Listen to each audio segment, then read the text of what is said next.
Good morning to you on this Wednesday morning. Nice to have you with us. Coming up after the 10 o'clock news, we're going to talk to Ben Hansen. He is an actor with the Glass Menagerie. They're going to be doing something up at the Bay City Players we'll be telling you about. At 11 o'clock, Amanda and Chris Page will be with us from the Home Builders Association of the Great Lakes Bay region. But for this hour, we're going to talk a little movie talk because there has been a movie made. There is a Saginaw connection, and we have a couple of folks with us this morning to talk about it. First of all, the person whose story this movie is about, and an old friend. We say good morning to Marcia Reeves. Marcia, good morning. Good morning, Art. Good to see you. It's good to be seen, and it's good to see you. And the director of this movie we're going to learn about, and she is Tanya Carrier Hicks. Good morning, Tanya. Good morning. Thanks Thank you for having us. Absolutely.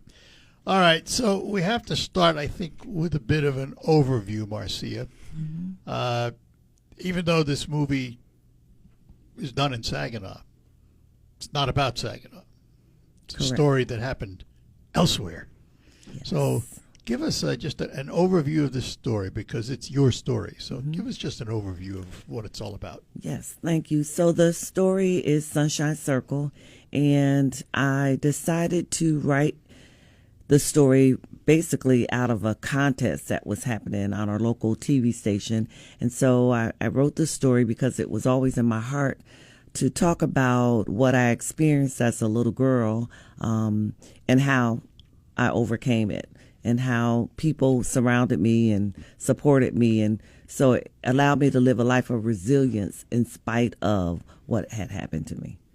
And what had happened to you? I was severely burned with third-degree burns as a little girl. I was about 3.5 years old.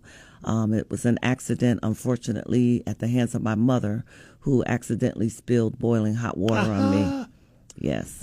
Somehow I was waiting to hear that. Yeah. And so I spent a long time in the hospital, went through some very painful therapy to remove the scars and to just heal. And so it was a traumatic experience. And obviously, now this is just as an observation, the scars were not on your face. Correct. You have a beautiful Correct. face, and it hasn't changed. So. Well, thank you. About 40% of my body, my arms, my legs, my stomach is burned. Yes. Still have scars. Oh, yes. Yeah. Third-degree burns. As a matter of fact, even... So this precludes bikini weather, is that Oh, right? yeah, yeah.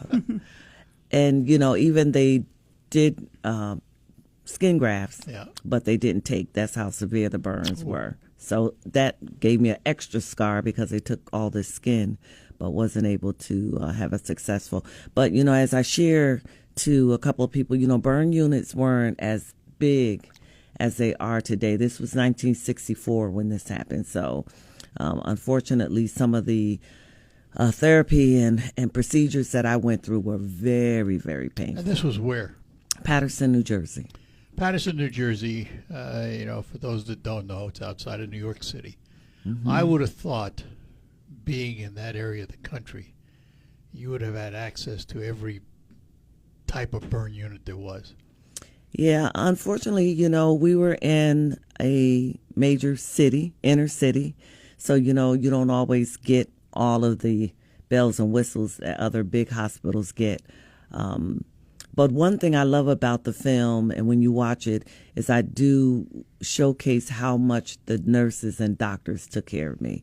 And that's the one thing I remembered. And I really believe that was my path to resilience, because these were individuals who just were so gentle with me and caring with me, for me, that it really made my hospital stay just a little bit easier when I was able to escape, some of that hardship.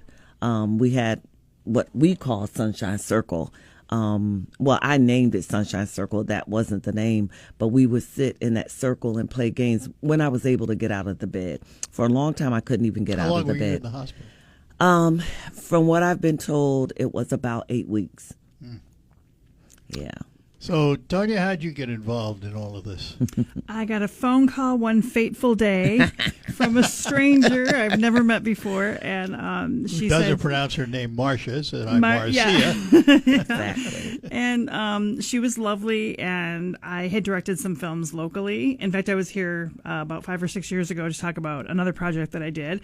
So I think she heard about me through the grapevine, and we met, and I actually did another documentary with Marcia, chronicling another part of her life later. And so we did that, and that was pretty successful. And then, we met and had lunch, and she told me her story, and I was just honored that she wanted me to work on it. And I think we just had a great working relationship, and luckily she's happy with the final outcome. Yes. So I got to direct it and edit it and cast it, and we worked together, and she was the executive producer as well. So I didn't just take over her project. I mean, we were together the entire time, and we worked beautifully together, I think, because all the things, like in order to be able to direct, I needed to make sure certain things were in place before we could start. And we just worked wonderfully together. So yeah. Any of it shot in New Jersey? No, sadly, we couldn't take the film to New Jersey.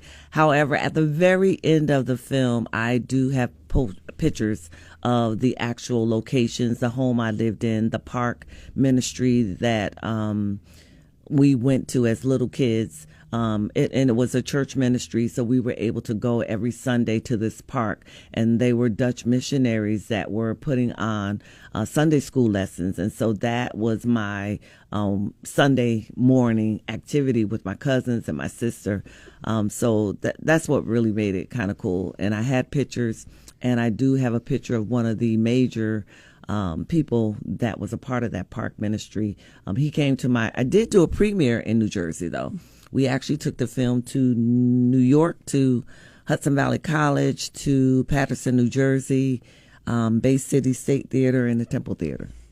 Very good. My brother came from New Jersey. Yes. My brother came from Paterson, and my sister came from New York to be a part of the film. He's a major part of the film. And then we also had a young lady come from Kentucky. We just had a major cast participate. It was excellent. As you were talking about the ministry in the park, I've known Marcia quite a while because I think she carried that ministry with her because she worked for the Rescue Ministries of Mid-Michigan until recently retiring. Yes. You were there how long? 25 years. 25 years. And actually, my story every day, I felt what those individuals were carrying, some of the children, some of the parents, because I remember what it was like for us, growing up. We weren't homeless, but we lived with other family members because that's what a lot of the women from the South, they did, they lived together. They took care of each other's kids. And so, working at Rescue Ministries was always a humbling experience every day to keep me focused and humbled on, by the grace of God, there go I. And it's interesting you're telling this story now. I've known you a lot of years, and I never would have known there was a story.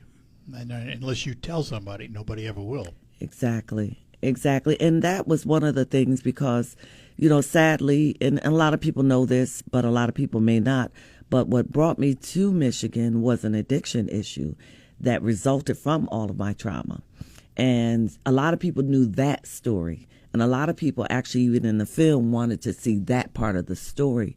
But what I wanted them to understand is you have to go back to the trauma that a person experienced sometime to realize what they went through so that when you do see the resilience, when you do see this, you have to know what went into it. Did the addiction come out of painkillers?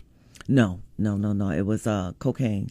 Oh, it was yes, right to the hard stuff. Yes. Back in the 80s, when crack cocaine was out and freebasing and all that crazy stuff was out. So, And so I ended up coming here because of a program was offered to me. The Adult Teen Challenge program was offered to me to come to Michigan. I hated to leave, but I had tried everything else, and it was the best decision of my life. Best decision of my life, coming here and getting rooted and grounded, getting back to my roots of my Christian faith. I never stopped going to church, but of course I had strayed away from leaning and trusting on God. My mother had died a year before I came to Michigan, so my life was just spiraling. And so that's what gave me my life back, really, that program. But as I kept growing and growing, I kept thinking about my past and what it was like. And a lot of people just didn't know. You don't know my backstory and what I came out of. And Sunshine Circle really just gives them the root of what happened, but also where that seed of resilience was planted with people surrounding me.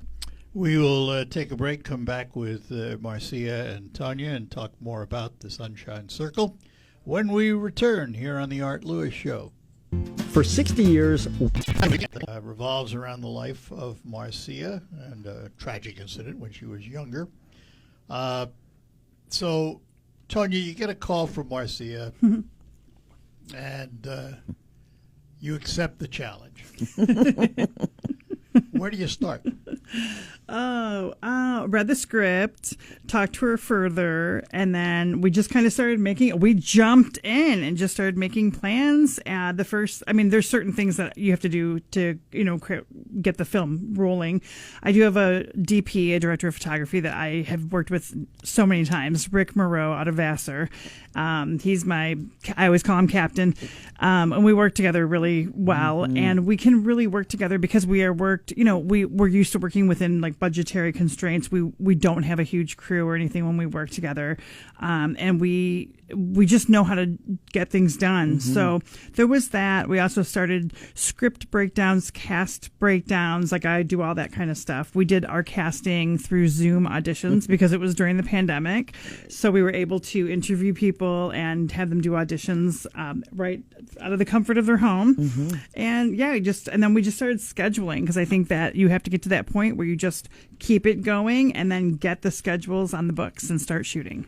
You mentioned, you don't have this big budget. It is not inexpensive.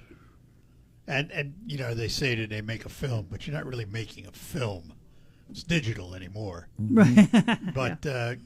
But still, even though you don't have the expense of the film, there's cost to making movies, especially if you got to rent equipment and pay actors and pay the crew. Right. Not a cheap process. Exactly.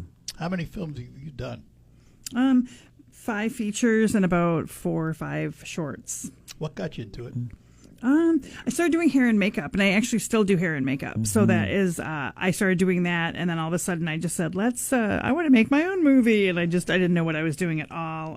Just gathered a bunch of people together. That one's still out there, though. It's called Selling Stupid, and that is on multiple streaming platforms. And then I wanted to make like a thriller, kind of a little bit magic-y sort of thriller called Bailiwick. That's out there. That another local guy, Isaiah Barnes, hired me to make his movie. That wasn't supposed to happen. And just, just kind of kept going. And I'm writing one right now. And it's, I guess it's a hobby that is all-consuming, keeps me out of trouble. So it keeps me busy. She's good. Thank you. But I'm so honored to have been a part of Marcia's story, because it really is it's so layered. There's so much to it. I mean, there's so much of this story that it all revolves around a different place, Patterson, New Jersey. But you shot it all in Saginaw? Yes. So where do you find Patterson in Saginaw? Hey, we did it. We did it. And, what's interesting is my family, all of my cousins who grew up with me going to the park ministry, and when they saw the film, they were like, yeah, that was us. So they felt it. Aww. But actually, thank God for Rescue Ministries, because I have to give kudos to Dan Streeter and the board, because we had just acquired an empty building. And Dan had me walk through, of course, to look at the building with him as his assistant. And in my mind, I'm like, oh, wow. Hospital bed over there. Yeah, right, exactly. And so I humbly asked, I said, hey, that building has so much potential. He knew I had been working on this project for a long time. Long story short, they gave the okay. And me and my crew, some people from my church, and Jenny DeWeese, we all went in and we cleaned the building and we prepped it and got it ready. And it worked. Marcia said numerous times that she really has a passion for set design. She wants to do that again. She had so much fun, especially with it being a period piece of taking place in the 60s. She had so much fun with the costumes, and she did all of this too. She wasn't just the writer and handed it over to us to make. She was like hands-on every single day. That's the thing about small movies. Oh, yeah. Everybody has everything. Yeah. And she had so much fun with that every single day, just dressing everyone and setting, making sure everything looked right. Yeah. How long did it take to shoot? We started August 1st. We filmed till about October. We took a little break, filmed in December, the major scene. Then we took a break, and then we did the final scene, I think, the spring of 2021. And During COVID, you're doing all Oh, yeah. Yes. Taking temps at every set, wearing masks. If you see some of our pictures, we're all donned in masks until it's time to shoot. And Nobody caught COVID. There was one scene, though, that we did take. We had to reshoot it because somebody was still wearing their mask on camera. And they were like, oh, hold on. You can't do that. Yes. We did digital tips every day before people came on set. And so, yeah. How many people involved? How big a cast was it? I think That many? Yeah. Oh, I my think gosh, at I don't least know. 20 plus. Yeah, no, there was Really? a crowd scene. Yeah. There were a couple scenes with Oh, lots yeah. I of forgot about the children, crowd but scene. I'd say Yeah. regular So maybe cast about members. 50. Ooh, yeah. I'd probably Yeah. say, yeah. No kidding. Yes. And going back to the contest, when I first did the contest, it was, if I can say it, TV5 had the contest. Yeah, sure. And so it was really nice. Back then, Terry Camp was the anchor. He was on the judging. He never knew it was my script. I didn't win, but I got honorable mention. But the director who put on the contest, he said the only reason why he didn't choose my film because I had children in the film. And he said with the short window of time working with children and animals, they kind of shied away from. So that's why I appreciate Tanya. She saw that script, we took it on, and yeah. So you have a movie. It's finished. You edit it. You put it in the can, so to speak. Where do you show it? Well, we actually premiered it at the Temple. So on October 21st of 2021. I remember hearing about that. Yeah, and it was a great success. It was just wonderful. I was just blown away of the support and people that came out to support the film. Then we did it again in Bay City, had another great response. What really was impressive, my sister, she pitched it to a group in New York. And so they invited me to come show the film because they were talking about generational trauma. And so they pitched the film. We watched the film, and then it was moderated by Dr. Sonia Miller at Hudson Valley College. And we had school nurses, social workers in the audience. And so they were really understanding how to basically respond to some children in school who are having different hardships, because the scene opens up beautifully of me getting in trouble in the principal's office. And a lot of that was because I was being bullied because of my scars. And so that's what I wanted people to get out of that. Some kids that you're handling or seeing, there's more to their story, so that's what Tanya was able to do beautifully. It's how it opens up in the principal's office. We were able to actually get a school that wasn't being used anymore. We filmed our first scene there. So who played Marcia? Oh my goodness! Well, 3 lovely actresses. Can I give the spoiler alert at the end? The third person to play Marcia is Marcia. I didn't even think about that. Wait, I'm One like, of my favorite I wondered, scenes. yeah. I'm one of like my 3. Okay. one of my favorite scenes in the whole movie, yeah. But we found our Shelley. She's called Shelley in the movie. We found our little gem, which Marcia was very afraid of how we're going to find this young actress to play her. The second actress, I should say, played her briefly as an older kid. So, but our Jaya Wynn from Detroit we just released a video on YouTube with this clip. There's a really cute clip during Zuma auditions when Jaya was auditioning. I could see Jaya and I could see Marcia on screen. And when Jaya delivered her lines, Marcia gasped and went... And I said, we found her. We found our girl. And she was fantastic to work with. Yes. Absolute professional gem, adorable, Yes. funny, smart, serious. Wonderful. Right. We'll be back to talk more about it with Marcia and Tanya after these notes. Let me talk about tires for a moment because it's winter, if you haven't noticed, and it's snowing. And you need winter tires because all season tires are not the same. And if you go to our friends out in Freeland, you will find out about it. And I've asked John to tell you about it.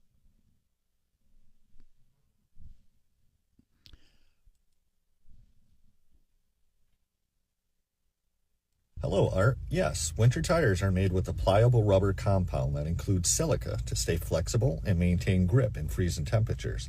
Unlike harder all-season tires, which stiffen and lose traction in the cold, this flexible compound allows the tire to better conform to the road surface, providing superior grip and traction on snow and ice to keep you safe. Thanks, John. John at Quick Lane, Freeland. Quick Lane Service, where you go for all your routine service and tires, and particularly tires, because they sell all their tires at just $5 over cost. That happens at Quick Lane, Freeland, on the McDonald Ford property. While you're out there, have them check your tires, check your cooling system. If you need routine service, they're there to do it for you. Stop over and look at all the Ford lineup at McDonald Ford and also their pre-owned vehicles. McDonald Ford and Quick Lane, Freeland. These are two names standing ready to help you with all your automotive needs in 2026. I'm Chris Velasquez. And the director of that movie, she is Tanya Hicks. And the movie, even though it's a few years old, is quite available. You can find it on YouTube. Just put Sunshine Circle in and it'll come up. Mm-hmm. And the first thing that caught my attention was it's an hour and 36 minutes. Mm-hmm. I went, whoa, this isn't a documentary. This isn't a shorty. Right. This is a full-length feature. Mm-hmm. Yeah. Lots of stuff happens in it, yeah.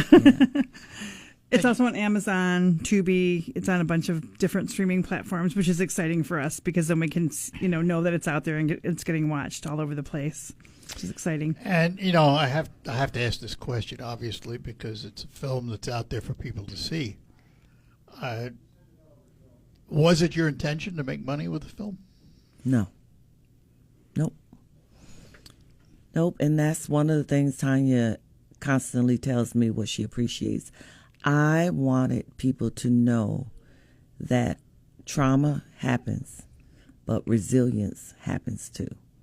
And I wanted people who may be stuck, especially adults from the 60s and 70s, because today we have all type of resources for kids who have gone through a trauma. When there's a school shooting, we have therapists and people that come in. But I remember in first grade, my friend died, and it was very traumatic for me. She got hit by a car, and I just cried so bad. My mother ended up taking me to see her at the funeral home. But I just remember that we didn't have counselors coming in. And so now, in this short period of time, from age 3 to age 6, I'm dealing with all this trauma. And then you wonder why a person, when they get to their 20s and 30s, they start to realize all the stuff that has happened to him. And it's like little flashbacks. It can be minor. And Yeah. It can be major. Yeah. I'll tell you minor. And it is nothing, not even close to what you went through. Mm-hmm. But when I was a young kid, I fell off my bike, landed on my wrist, my left wrist. It still hurts today. Mm. And I remember vividly as if I were riding that bike today. Yeah. And, if that lasts with me, I can't imagine what traumatic things can last. Yeah. It's hard to fathom it. And actually, when I wrote the screenplay, at first I wrote it as a short for the contest. The contest that had to be 40 pages or less. But after that, I just kind of sat on it. And the more I kept thinking about my story, I'm like, there's so much more. And even like doing the research, because my uncle said that my story ended up in the paper. So I looked, went down to Rutgers University and into their library, searching through all these newspaper articles. I didn't find my story, but what I found out is there was a riot in my city in 1964. And I'm like, what? So I reached out to the missionaries that I'm communicating with. I said, was there a riot for real? Well, I knew it was because I saw this book about the 1964 Patterson riot. And his name is Alan. And Alan said, yeah, Michelle. They call me Michelle. And he said, yeah, there was a riot. He said, but we never felt threatened. He said they still felt protected because the community knew they were doing something well. It's so interesting to hear that. Because as you know, that period of time in the 60s, there were a lot of riots. Mm-hmm. And in 66, 67, I was in a fire department in New Jersey. And we got assigned to go to the outskirts of Newark. Because the units in Newark were all inner city units. They were all moved inside. Mm-hmm. We protected the perimeter during some of those riots. Yeah, wow. Wow. It's amazing. It's amazing to me. You talk to people and you begin to realize the attachments to someone, you know, like, gee, we have stories that they parallel each other, you know. Mm-hmm. It's interesting to watch a movie like that because there's probably a lot of that in there you'd see and you go, well, I know what that's like. Right. Exactly. And that's what we wanted to do. We just wanted to let people see, you know, yes, this happened in Patterson, New Jersey, but Michigan did so much for me. And I love it. Let me ask this question. You go to see this movie or you watch it online. Is it a tear-jerking drama or is it a hopeful drama? I would say both. That's what Of course, the figured you were gonna say. tear-jerking, you're going to see the accident that actually happened. So that's the hard part. You see this mother who is carrying all this guilt of what just happened to her child and how she's almost a suspect as if she may have done it intentionally. And that's to be expected. Right. Yeah. But then you see the light moments of Shelley because she's cute and she's funny and she's trying to take care of other kids too, even in the hospital, which that was my character for real. I just loved people since I was a little girl. But you also see, you know, the end in the pictures, which Tanya so beautifully added in. Even the poem, it was my original poem that's at the end. And it was her idea to say, because in the film, we have the 12-year-old Marcia or Michelle reading her poem. Because what happened, Art, I wanted people to understand that because of the arts, because I was able to do things through the arts, that was a big part of my healing. What got you into writing? You always been a writer? I have, and actually, that was my favorite thing in school was spelling. And the reason why is because we always had to put our words into a sentence. Well, that was the most creative thing that I love to do, is find a word. If you gave me exceptional, I was going to find a big sentence. The girl was exceptional in what she did and da-da-da. Yeah. You know, so I love creative writing. All right, we'll take a break, come back, and finish up talking to our guests about the movie Sunshine Circle, and we'll remind you where you can see it. Gotta go.